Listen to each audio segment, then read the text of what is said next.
유리식에 대한 얘기를 한번 해볼게. 먼저 유리식이 뭔지 이해하려면 유리수가 뭔지부터 알아야 돼.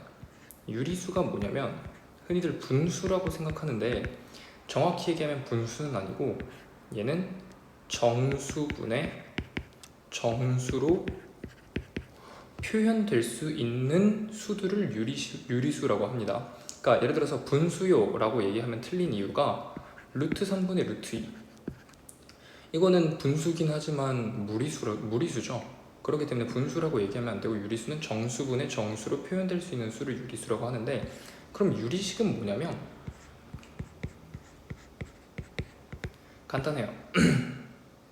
다항식분의 다항식으로 표현이 되는 식을 이제 유리식이라고 합니다. 당연히 우리 다항식은 이제 수학에서 크게 대문자 알파벳으로 나타내지, 대문자 B분의 대문자 A 이런 꼴로 나타내어지는 식을 유리식이라고 하고, 당연히 B는 0이 되면 안 되고요.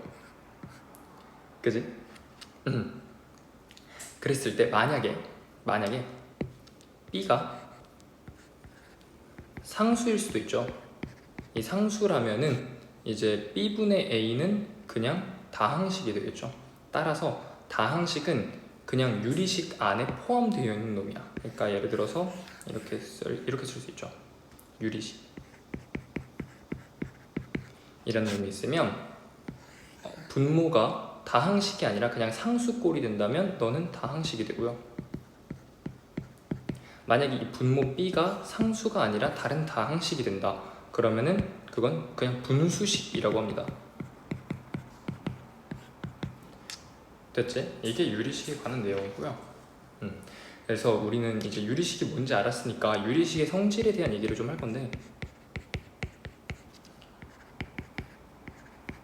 유리식의 성질 별거 없어요. 그냥 어떤 세 다항식 A, B, C가 있을 때 당연히 B는 0이 아니고요, C는 0이 아니라는 가정을 해봅시다.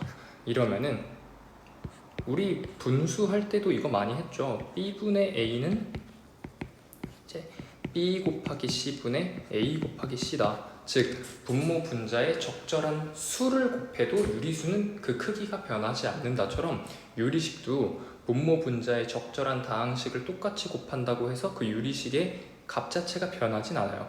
당연히 나누기도 가능합니다. 그러니까 B분의 A를 B 나누기 C분의 A 나누기 C라고도 쓸 수 있어요. 괜찮지? 자, 이 사실을 이용해서 우리는 유리식의 사칙 연산, 유리식을 더하고 빼고 곱하고 나누기는 어떻게 하는가, 유리식의 사칙 연산에 대한 얘기도 할 건데, 이것도 되게 간단해요. 결론부터 얘기하면은 자네들이 유리수에서 계산하던 그런 것들이잖아. 통분이라든지 곱하기는 어떻게 하든지 나누기 어떻게, 다 똑같이 적용됩니다. 그러니까 예를 들어서 C분의 A라는 유리식이 있고 C분의 B라는 유리식이 있으면 C분의 A 플러스 B라는 유리식으로 바뀌어진다. 이거 알고요. 당연히 마이너스도 마찬가지예요. 되지? 두 번째, 당연히 이 유리식의 덧셈 뺄셈에서는 통분 과정도 들어갈 수 있어요. 그지? 그리고 두 번째는 곱하기 나누기는 어떻게 처리할 것이냐. 간단하죠. 이런 식으로 있다고 치면 D라고 할게요. 그럼 그냥 이렇게 쓰면 돼요. 그지? 나누기도 마찬가지야. 나누기도 이런 식으로 있으면 우리 곱하기로 바꾸고 역수로 바꾸지. 이 상태에서 그냥 곱하기 연산하시면 돼요. 결론, 유리식의 성질, 유리식의 사칙 연산은 유리수의 그것과 똑같다 라는 결론을 얻을 수 있습니다.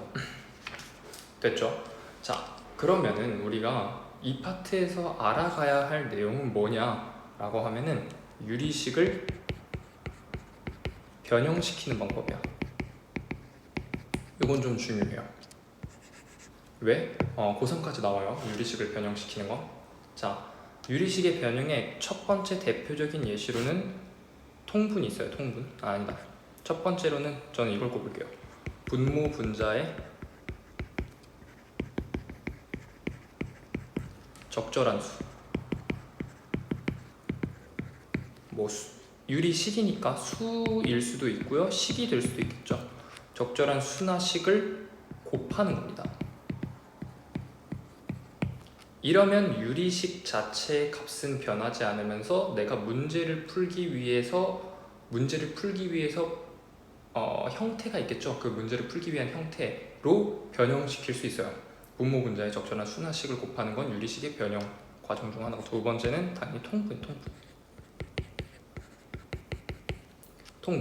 그러니까 우리가 낯선 유리식 더하기 유리식이 있을 때 일단 통분해 보는 건 괜찮은 아이디어다 라는 얘기고, 세 번째는 부분 분수라고 하는데, 이 부분 분수는 아마 처음 들어봤을 텐데, 부분 분수는 뭐냐면 결론부터 얘기하면은 이거는 통분의 역과정이라고 얘기할 수 있어요.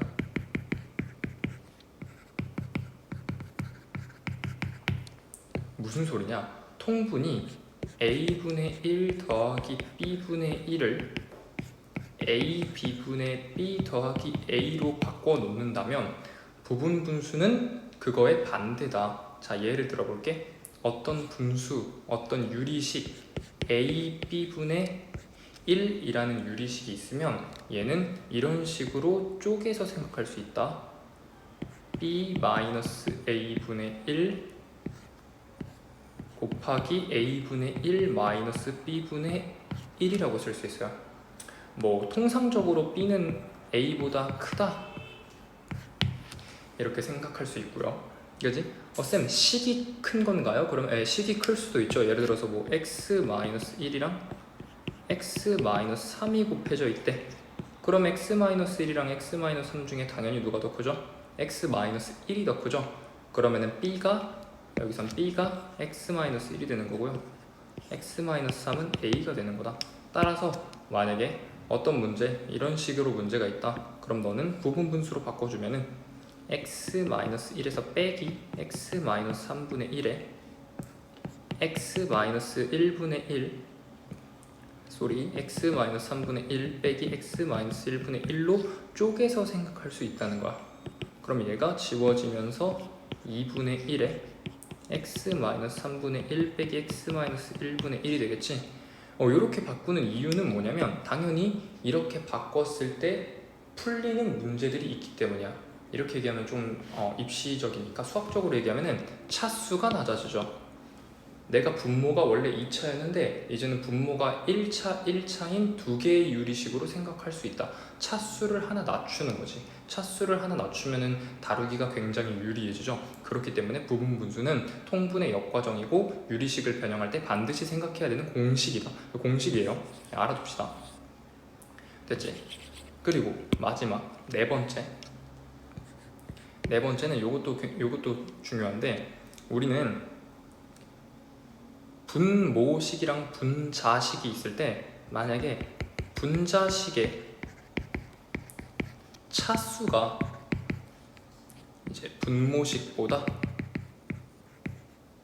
분모식의 차수보다 크거나 같으면 무슨 생각을 할 수 있냐면 직접 나누기를 생각할 수 있어요.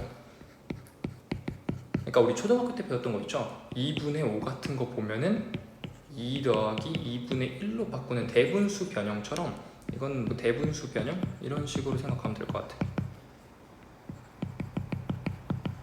그러니까 무슨 소리냐? 예를 들어서 우리가 x 플러스 3분의 x제곱 플러스 3x 플러스 6이라는 놈을 봤어.